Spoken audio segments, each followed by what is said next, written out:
وزارت کارهای داخلی جنبش طالبان ویدیوی بازپرسی یک جوان ظاهراً 20-25 ساله را نشر کرد که با لحن خاص تاجیکان تاجیکستان میگوید از تاجیکستان است و به افغانستان آمده است تا به ضد امارت اسلامی یا رژیم نو طالبان جهاد کند.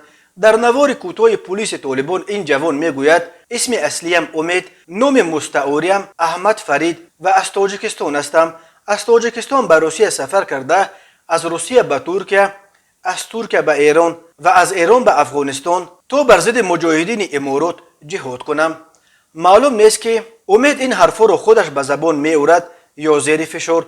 در ویدیو دیده می شود که از این جوان ظاهراً تاجیکستانی یک اتومات کلاشنیکوف با تیرهایش، چند نارنجک، وسایل علاقه و چیزهای به مثل اسکوچ که می تواند برای تیار کردن کمربند مرگ طلبانه هم استفاده شود پیدا کردند. مقامات تاجیکستان و سفارت این کشور در کابل هنوز درباره بازداشت این جوان ظاهراً تاجیکستانی از سوی طالبان اظهار نظر نکردند. معلوم نیست که امید یا احمد فرید از تاجیکای تاجیکستان است یا از فرزندان خانواده های افغانی که در تاجیکستان به وی رسیدند و به این دلیل با گویش خاص تاجیکای تاجیکستان حرف میزند.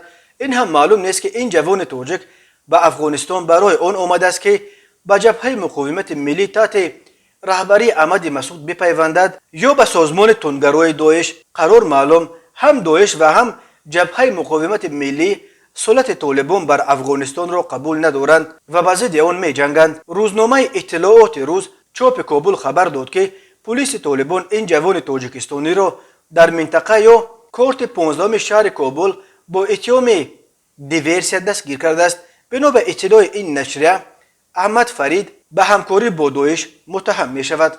جنگجویان طالبان ماه آگوست سال 2021 در آستانه خروج نیروهای ائتلاف تحت رهبری امریکا در بین همگی 10 روز تقریبا همه قلمرو افغانستان را تصرف و در پی اشغال کابل رژیم قبلی خود را به نام امارات اسلامی افغانستان برقرار کردند. حکومت طالبان را تا کنون یگان کشور به رسمیت نشناخته است. در تاجیکستان نیز طالبان همچون یک حرکت افراطی ممنوع اعلان شده است.